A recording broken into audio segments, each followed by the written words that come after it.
Welcome back to another Friday happy hour edition of the Stripe Show podcast. I'm your Friday host, Samantha Marks. As always, thank you for joining us on this Friday. It is January 14th, a chilly one up here in Chicago, Illinois. I believe tomorrow it is going to be in the teens. So not going to be taking this hoodie off, I think. I think it might snow some today or tomorrow, but definitely will be looking forward to getting back to sunny Florida, where I think a cold front is going through, which, will be in like the 50s and 60s, but still cold for Florida. It has been a eventful week in golf news. We've had some good news, some bad news, some happy news, some sad news. We will start, I think, maybe with the sad news first.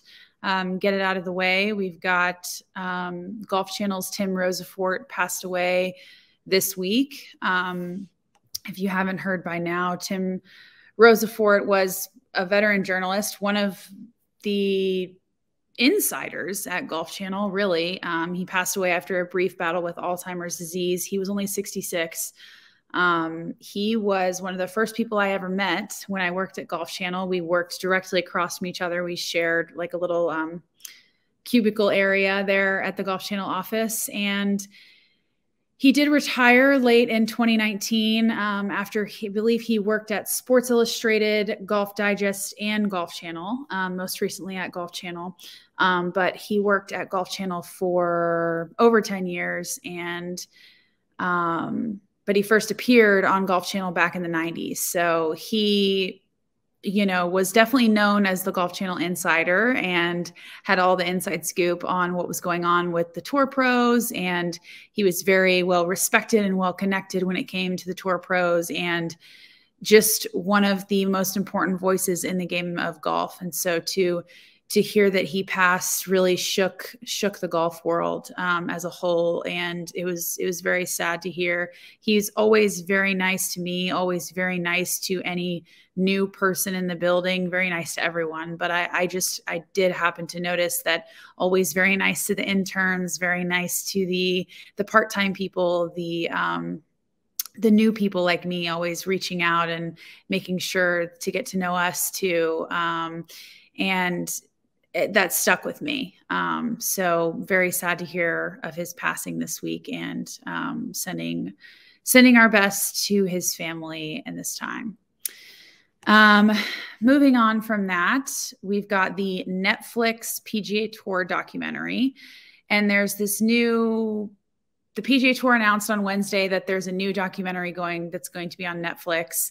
And it will continue. The filming is underway now and will continue throughout the year at PGA Tour events, the players, and even all 4 major championships, including the Masters, which was shocking to me. 5 of the top 7 players in the world are currently signed up to participate in the new Netflix documentary that will follow the stars both inside the ropes and behind the scenes. Now, here is a quote from PGA Tour Chief Media Officer. This partnership with Netflix presents the PGA Tour and 4 major championships an opportunity to tap into a completely new and diverse audience.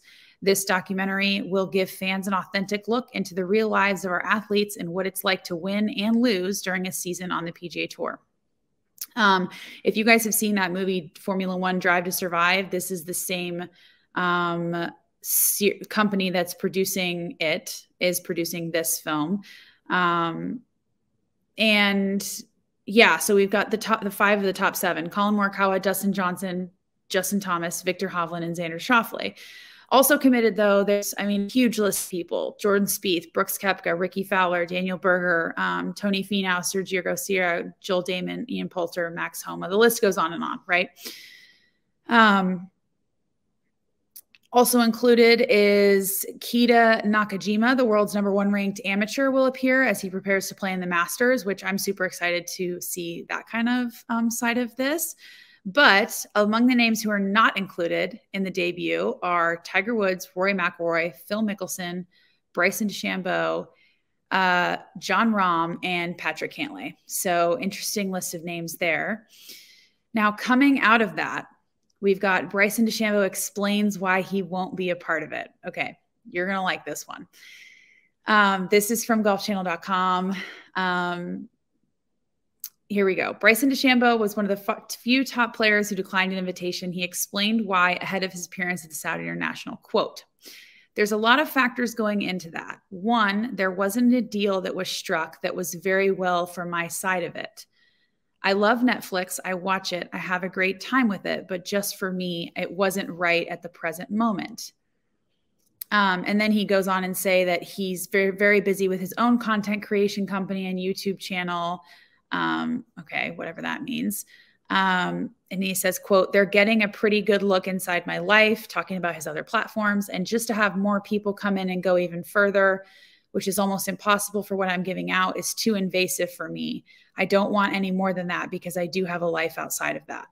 And then here's the good quote. "There's a lot of great people on there," speaking of the list that I just read. "If I was to go on there, yeah, it would be cool to see, but I feel like there's a lot more interesting stories. You've got Harry Higgs, you've got numerous others. I don't want to take the light away from them for their potential to grow themselves in a manner that's unique to them. They have the opportunity to grow a lot more than I do in that regard."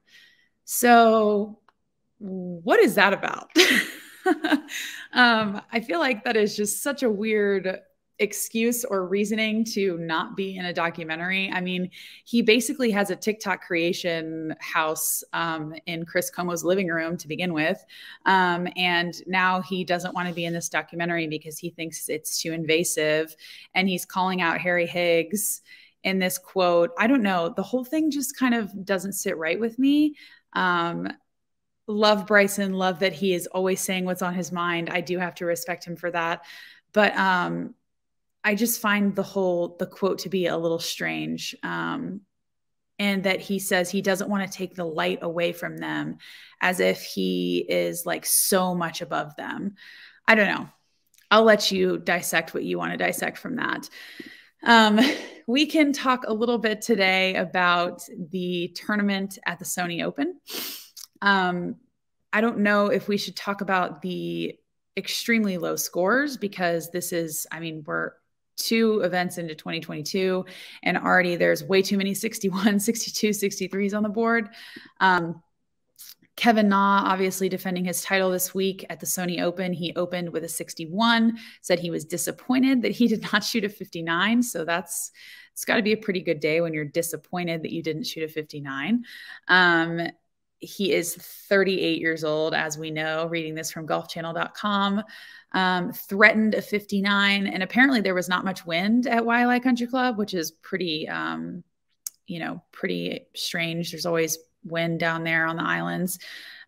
His iron play was spectacular and none of his birdie makes were longer than 7 feet. So he was just sticking them in there all day. Here's a quote from Na after round 1. "I played unbelievably well. I did everything well today and my iron play was amazing. My distance control has been great. I had a chance for a 59 and I gave it all I could. A little disappointed my putts didn't fall. Some of the good putts I hit didn't fall, but still a good round." So looking at some of the other scores, we have Jim Furyk, 51-year-old Jim Furyk, had a hole-in-one and shot a 62, one off the lead. And he, had a hole-in-one from 187 yards out on the par 3 17th. That is his 6th hole-in-one on tour and his first since 2011 at the WGC Bridgestone. And then, just looking at these scores, we've got 61, 62, 62, 63. Travis had said that he really likes Seamus Power this week, who sits T4 at 63.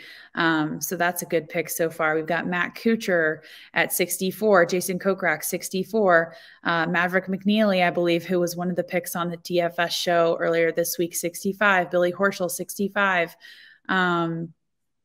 So these scores are stupid low. Harris English, 66. So I don't know if we're ever going to fix this scoring too low situation, but I'm still a firm believer in the fact that I think we need to make these courses a little bit harder. I think we need to challenge these players. I think that these are the best players in the world and they need to be challenged and they need to be